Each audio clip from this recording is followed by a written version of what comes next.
Hey guys, what's up and welcome to another video. So you guys wanted to actually see what was inside my pencil case as a video, so today I am basically going to do that. I'm going to show you exactly what is inside my pencil case. So I don't know exactly when I'm going to upload this video, but this is currently like, I don't know, I think it's like the 26th of August or so, so I'm like videoing this before I go back to school, purely because after I've gone back to school there will be literally nothing left in my pencil case. I'll probably have lost it all within the first couple of weeks, so I thought it's probably best that I show it to you now, before it all goes walkabout. So this right here is basically my pencil case. It is Dakine or Dakine or Dakine, I don't know how you're meant to pronounce this basically, but it is my pencil case like that. It's nice and checkered, one zip, and it's got like this kind of like little loop bit here. I don't know, you probably can attach your keys to it or something, I don't know. And it has this kind of loop here on the end, so that like when you go to grab your pencil case out your bag, you can easily find it and just kind of haul it out. So I don't really know what's the best kind of way to do this, whether I kind of take out my different bits and bobs and sort of show them up to the camera, or whether just to sort of zoom in on them, I don't know. So I've sort of gone for the kind of tip out and show it up to the camera kind of situation, so apologies for the very close-up video of my face. But it's basically the only way I could sort of get it in focus so you guys could actually see what I was showing you, otherwise you just sort of had like this pen held back here somewhere and it was like, what even is that? So what do I pack into my pencil case? Well, I'm going to start off with the kind of things which I don't really use that much, and then sort of work up to the things which I use most, or are most common in a pencil case, I'm going to guess. So first things which I have are paper clips. Now, I don't really normally use these, but when teachers don't have them, they often come in quite useful. So I have two little paper clips there, one green one silver one, not really any particular colour choice, just dropped one of them on the floor. And then I have two big pencil cases, two big paper clips. I know what these things are, so they go in the pencil case. What else do I have? Well, I have these three things here. They came in my maths set. I have absolutely no idea what you're meant to use them for, although seeing as I'm taking maths and physics at A-level, I probably should find out. So the next thing I have in my pencil case are sticky notes. Now I always keep a small lot of sticky notes in my pencil case, so that if I need to remember something I can write it down on here. If I want to make a note of what my teacher said about my work, I can stick one of these on my work instead of having to write directly onto it if it's going to be like sort of like a presentation piece or whatever. That often comes in quite useful, so they go in the pencil case as well. So what do I have next? I have three different colour highlighters. Now, three might seem a bit unnecessary, but basically what I do is do different kind of colour coding and things, and it's quite often useful. I know more at GCSE than perhaps at A-level, but basically what I would do is kind of have all three with me at all times, because teachers would often be like, right, highlight, I don't know, like the true ones in one colour and the false ones in another colour, or highlight like social effects in one colour and economic effects or political effects in another colour. So they always came in really, really useful. I usually just kind of keep them at the bottom of the pencil case. I don't really use them that often, but they go in there too. So the next things I have are sharpeners. Now I don't actually know why I have two sharpeners in my pencil case. I thought I only had one, but there we go. These kind of sharpeners are really useful when you cannot be bothered to walk up to the bin, because basically they catch it all in here and then you can just go to the bin and empty it out whenever you can be bothered. Unlike in primary school, where we always use these just as an excuse to go up to the bin and talk to one another.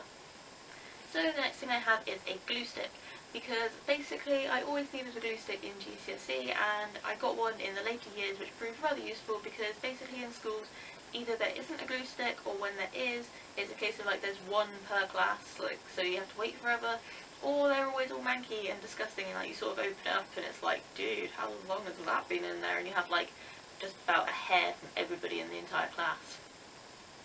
So more maths equipment. I have a ruler, a protractor, and a compass. I think that was right. Protractor or compass? Protractor, compass. Right, okay, I have this. You can tell I'm going to be so good at A-level maths. I don't even know what I'm using. So the next thing I have are a pair of scissors. Now I got these kind of little scissors so that they fit really well into the pencil case, and the same goes as the glue really. I mean, there was never really enough to go round, and unless you wanted to stay in during part of your break cutting and sticking, then these often came in pretty useful. So the next thing I have is one red pen and one blue pen. Now I have a variation of different kind of coloured pens, because I do the Cornell kind of style notes, which I'll probably do another video on because I've had a few video requests for that one. But basically what I do is I write questions in one colour, grammar and vocab in another colour, and then I have basically all my notes in black. So that kind of helps with colour coding, I guess. I have a bunch more pens, which I do not have excuses for. I have like 1, 2, 3, 4. I have like a bunch of different coloured. Just because they're colourful, I don't really have an excuse for them being there. So next up I have coloured pencils. I'm probably just going to keep these 5 in there. I can definitely count how many coloured pencils I have. Because at GCSE I needed them a lot more because in geography like you'd colour in just about everything going, and same goes for graphics. But I'm taking neither of those at A level, and so I probably won't need as many. So next up are rubber and Tipp-Ex. Now I use both of these an awful lot because I make an awful lot of mistakes when I'm working. Rubber, just sort of kind of plain standard white rubber, and my Tipp-Ex is just one of those kind of Tipp-Ex pens. They are Snowcake Tipp-Ex pens, pin 0.7ml if you wanted one of those. They are very cheap on Amazon and eBay. So the next thing I have is a black pencil. Now I always use one of these in graphics in GCSE because I would outline just about everything going in black. I'm probably not going to need it as much at A level, but I'm just going to keep it in my pencil case just in case. It's not exactly like it takes up like loads of room, so that's going to go in there. So next are pencils. These are just kind of basic kind of HB, B, I don't know, just random different kind of pencils. I had this mechanical pencil during graphics at GCSE, which has been really, really good because it's refillable and I really liked it. Although, because it looked like a pen, I often picked it up thinking it was a pen, which is not exactly the world's biggest problem. Then I just had a normal kind of standard pencil. I think that's one my nan brought me back from holiday, don't really know. And then I have another mechanical pencil and another mechanical pencil there. As you can tell, doing graphics and physics and maths, I like my mechanical pencils more than these kind of bog standard pencils. So next I have a bunch of black pens. Now this may look like a lot of pens, and it is a lot of pens, apart from that's a pencil, another mechanical pencil. So like I was saying, more black pens. Basically, I usually have like 3 black pens in my pencil case, although I seem to have gained about 5. Not entirely sure how. I know in GCSE I had like an exam pencil case and I just gained like a massive load of pencils because every time I was revising I'd have a black pen, and then going into my exam I would then take that pen in, and so over time I just sort of accumulated about 20 black pens in my pencil case. But anyway, I'm going to keep all of those in my pencil case because no doubt they will come in useful for A level, and I'm not entirely sure how much ink is actually left in all of them. Some of them are probably dried up, and others are probably near death anyway, so it'll be fine. So that was it for this video, guys. If you liked seeing what was in my pencil case, I'm going to do a what's in my bag video really soon. If you have any more video requests, pop them down in the comments down below and give this video a good old thumbs up. Apart from that, I think that's it for this video, guys, so I will see you in my next video. Bye!